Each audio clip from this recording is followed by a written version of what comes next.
streak of the major leagues to drive in over 100 runs with less than 10 home runs.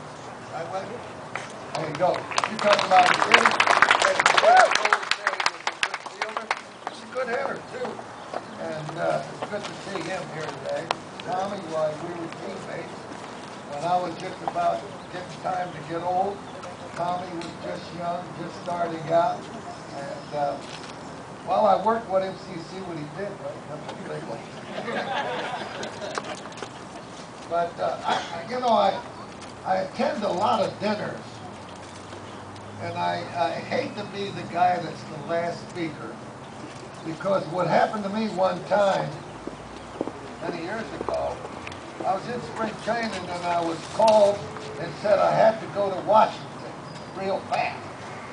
So I jumped in the plane to go to Washington, and they were having a tribute to Ronald Reagan.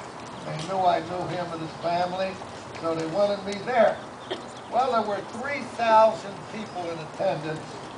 There were 37 United States senators in attendance, and they had two speakers, me and Margaret Thatcher. And she spoke first. She got 3 standing ovations, and I'm sitting there crying. Why? How could they do that to me? This lady was awesome. When I got up, I said, you know, when I found out that I was to speak to such an illustrious group of people, I said to myself, Tommy, you better sit down and write the best speech you've ever written in your life. And I did. And at 3 o'clock in the morning, I had it. I said, this speech will definitely make an impact on those people. And when I got to Washington, I lost my speech, and Margaret Thatcher found it. That saved my life.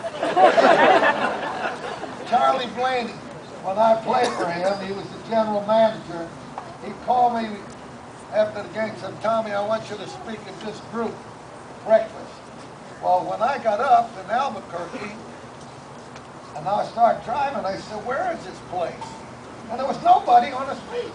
I couldn't ask for anybody which way to go. He always got me on those 6 o'clock in the morning speeches. But Charlie, we enjoyed it. We got a lot of people in the ballpark. And Steve Yeager. I can remember one time when the press came to me and said, Steve Yeager's mad at you, Tommy. I said, why? He said, because you made Mike Scioscia the #1 catcher because he's Italian. I said, that's a lie.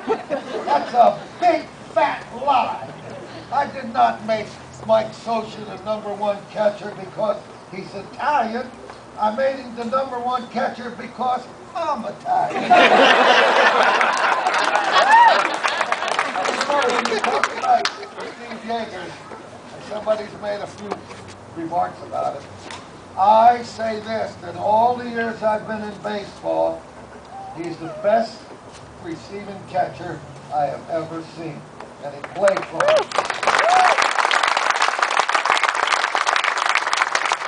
This guy right here, we become real good friends. And if you can, anytime you see him, give him a hot dog or bring something. Because he's the guy that's going to send the players here.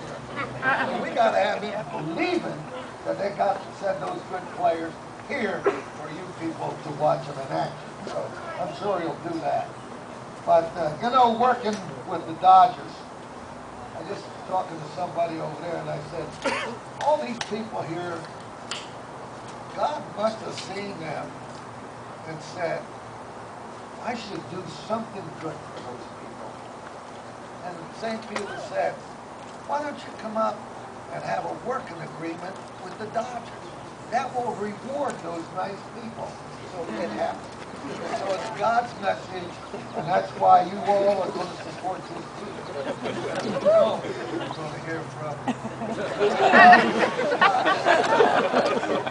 but the Brett brothers,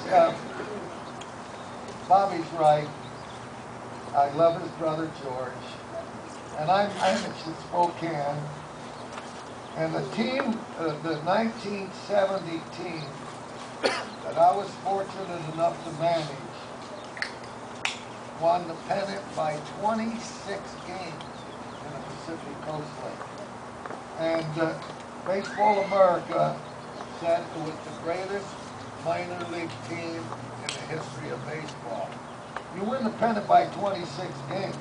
You know, you got a good farm director giving you good ball players, and that's what you got to depend upon here. You got to depend upon getting good ball players from this guy here.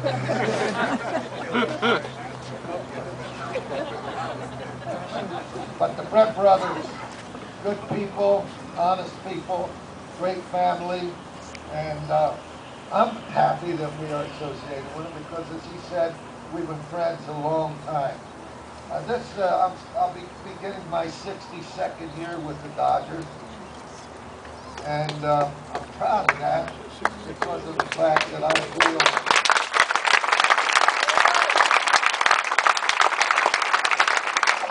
that I've been part of the greatest organization in baseball.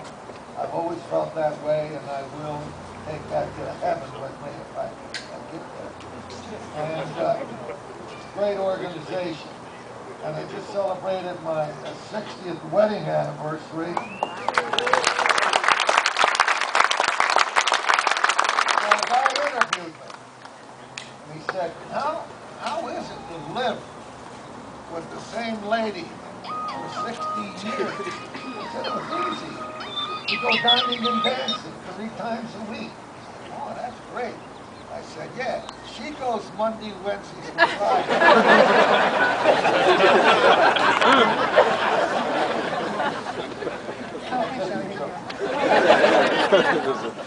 Yeah, is that okay? Well, anyway, I'll finish up by saying to all of you that when you go to bed tonight and you lay your head down on that pillow, thank God for all the good things He's given you. Sometimes you might feel cheated, denied, or deprived. Look over your shoulder. See how many people are worse off than you. Then you'll realize how lucky you are. So when you do say those prayers tonight, if you have any compassion in your heart, you will say a prayer for Tommy and the Dodgers.